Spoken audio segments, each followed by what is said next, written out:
যেভাবে আপনার সাথে আমি থাকতে চাই। আপনি তো জামাই বিদেশে, জামাই সুখ পান নাই, জামাই ভালোবাসা পান নাই। এদিক দিয়ে আমার আমার ওই শরীর জ্বালাতন করতেছে, জামার আদর পাওয়ার জন্য, জামার সেও পাওয়ার জন্য, কিন্তু আমি পারতেছি না কিছু করতে। আমার এত কষ্ট লাগতেছে। তারপর আমার বাসর দিয়ে একবার অফার দেওয়ার পরে আমি করলাম কি, আমি গেলাম যা আমার ভাসুরের হাতে, কয়েকি তুমি ঘরটা খোলা হয়ে যাবে, আমি আসতেছি। পর আমি কি করলাম, আমি হাসা হাসা ঘর খুলে তারপরে শুলাম। শোয়ার পরে দরজা ঠাস করে লাগায় সিটকানিটা মেরে ও আমার উপরে ঝাঁপাই পড়ছে। মনে হয় না খাওয়া একটা পাখি, না খাওয়া একটা পাগল ধরতে গেলে এমনি ঝাঁপাই পড়ছে আমার। আমি না সারাইতে পারছি না করতে পারতেছি। আমি পরে রাজি হলাম কোন কারণে আমার, কারণ এখন আমার নিজের প্রতি নিজের দিন উঠতেছে, কিন্তু কিছু করার নাই। আমার আসলে কিন্তু মজাটা সে দিছে, কিন্তু আমি এরকম ভালো লাগছে। আপনারা অবশ্যই যে ভাসুর হাতে কোনোদিন থাকবেন না, থাকলে অনেক মান সম্মানের ব্যাপার। পর আমার ভাসুর বললাম যে তুমি যাও, আমার বয়স পর সকাল তো 5টার আজান দিয়ে গেল ভোরে, পাখি তো রাখতেছে, আমি যাবো না, আর একটু থাকি, আর থা লাগবে না, তো যান। পরে এটা বললাম, পরে এসে পাঠাই দিলাম। পাঠানোর পরে কয়েক মাস পরে আমার হাজবেন্ড আসার 1 মাস পরে আমি হলাম প্রেগনেন্ট।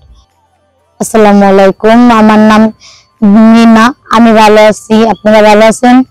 আমার এই ভিডিওটা ভালো লাগলে লাইক কমেন্ট শেয়ার অবশ্যই করবেন। আমি হলো গ্রামের মেয়ে, আমার বাবার সাথে থাকি, আমার বাপ মার সাথে। আপনারা অবশ্যই ভালো আছেন। আমার আব্বু আম্মু, আমি ছাড়া কেউ নাই। আমি ক্লাস এবার 6-এ পড়তাম, 6-এর তো আবার 9-এ উঠছি, 9-এ উঠার পরে আমার বিয়ে দিয়ে দিছে। আপনারা অবশ্যই ভালো আছেন। তারপরে আমার বিয়ে হওয়ার পরে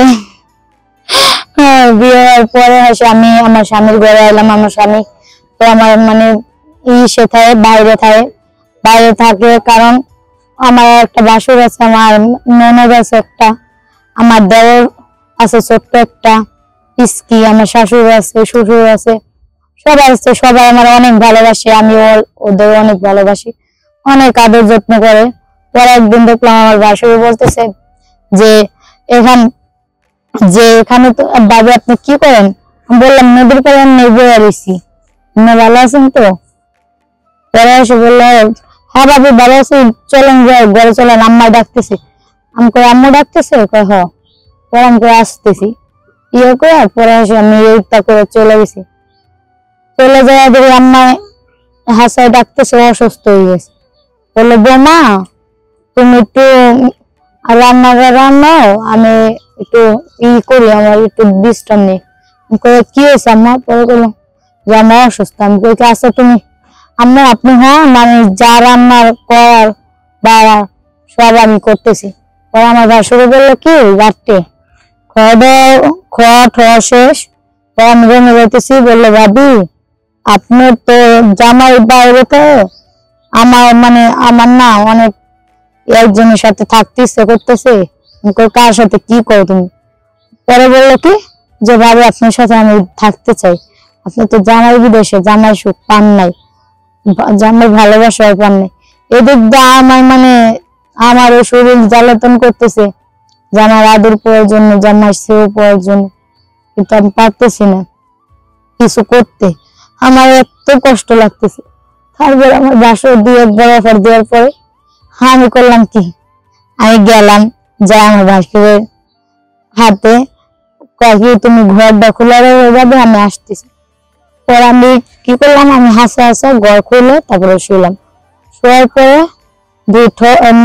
দরজা ঠাস করে লাগায় সিটকানিটা মেরে ও আমার উপরে ঝাঁপাই পড়ছে। মনে হয় না খাওয়া একটা পাখি, না খাওয়া একটা পাগল ধরতে গেলে এমনি ঝাঁপাই পড়ছে আমার। আমি না সারাইতে পারছি না করতে পারতেছি। আমি পরে রাজি হলাম কোন কারণে আমার, কারণ এখন আমার নিজের প্রতি নিজের দিন উঠতেছে, কিন্তু কিছু করার নাই। আমার আসলে কিন্তু মজাটা সে দিছে, কিন্তু আমি এরকম ভালো লাগছে। আপনারা অবশ্যই যে ভাসুর হাতে কোনোদিন থাকবেন না, থাকলে অনেক মান সম্মানের ব্যাপার। পরে আমি ভাসুরে বললাম যে তুমি যাও, আমার বয়স পর সকাল তো 5টার আজান দিয়ে গেল ভোরে, পাখি তো ডাকতেছে, আমি যাবো না, আর একটু থাকি, আর থাকা লাগবে না, তো যান। পরে এটা বললাম, পরে এসে পাঠাই দিলাম। পাঠানোর পরে কয়েক মাস পরে আমার হাজবেন্ড আসার 1 মাস পরে আমি হলাম প্রেগনেন্ট। প্রেগনেন্ট হওয়ার পরে আমার এমন একটা মানে ভয় পেয়ে গেলাম, আতঙ্ক, যে এখন আমি প্রেগনেন্ট, এখন আমি কি করব? এই বাচ্চা তো আমি পারবো না, না হালাইতে, না পারবো কিছু করতে। আমার স্বামী তো কোন চুপ মারানি, কোন সেবাতে থাকছোস তুই, আমি এখন কি করবো? আল্লাহ তুমি আমার পথ দেহ। আমি এখন এটা বললাম। আমার স্বামী আসবে তার 2 মাস আগে আমি এগুলা করছি। তারপর আইসে আমার হাজবেন্ড আইসা থাকতে চাইতেছে, আমি থাকতে দিতেছি না, নাহলে বাচ্চা নষ্ট হয়ে যাবে বা আমারও ক্ষতি হয়ে যাবে একটা। পরে আমি গেলাম, যাই দেখি আমার হাজবেন্ডের হাতে। পরে দেখি গেছি, যাওয়ার পরে থাকছি আমার সাথে। মানে আমার হাত দিছে, কয় কি পেট এত বড় কেন? আমি কই কি খাইলে কি পেট বড় না?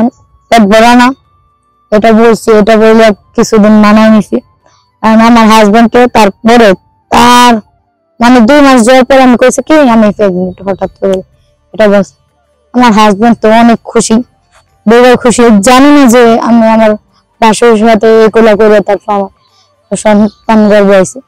আমার হাজবেন্ড অনেক খুশি, আমিও তো বুঝছি, ও বুঝে নাই, আমিও অনেক খুশি, আমিও ভয় পাইনি। এখন আমার যে পরে আমার ভাসুরে বলতেছে এটা আমার সন্তান। পরে স্বামীকে কি আপনার সন্তান হবে কিন্তু আপনি কি করতেছেন? পরে কিছু বলে না, করলাম বললে এমনি ফাইলামি করছি ভাইয়া। পরে আমি বললাম যে তোমার ভাই এমনি দুষ্টুমি করতেছে, থাক, এই কথা বলে পরে এসে গেলাম। যাওয়ার পরে দেখি আমার স্বামী ঘরে, সেদিনকে আমার ভাসুর চলে এসে আমার ঘরে। এসে পরে আমি একটু ভয় হয়ে গেছি আশঙ্কা। এসে পরে আমার হাজবেন্ডে বলছে ওই দেখো তোমার ভাই আইছে, তোমার ভাই এত রাত্রে আমার বিছানায় কি করে? মানে এইভাবে আমার ভাসুর আমি ফাঁসাই দিলাম। পরে আমার হাজবেন্ড 2টো থাপ্পড় দিল বাড়িতে। আমার শ্বশুর শাশুড়ি আমার ভাসুরকে বাইর করে দিল। বাইর করে দেওয়ার পরে আমি একদিন বাজারতে আসতেছি, ও আমার নিয়ে পরে মাইরা হালাইতে চেষ্টা করছে, মারা পান না। আমার হাজবেন্ড আমার বাঁচাইছে, ওর বাঁচানোর পরে জেলে দিয়ে দিছে। আশা করি আপনারাও কোনোদিন কোনো বাসুরের হাতে পড়বেন না, বা বাসুরের হাতে রিলেশন করবেন না, কোনোদিন থাকতেও চায় না।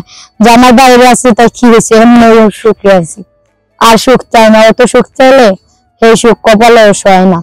তার জন্য বন্ধুগণ বললাম, এই ভিডিওটা ভালো লাগলে লাইক কমেন্ট শেয়ার করবেন, অবশ্যই আপনারা আমাদের সাথে থাকবেন। ওকে, ধন্যবাদ, বাই।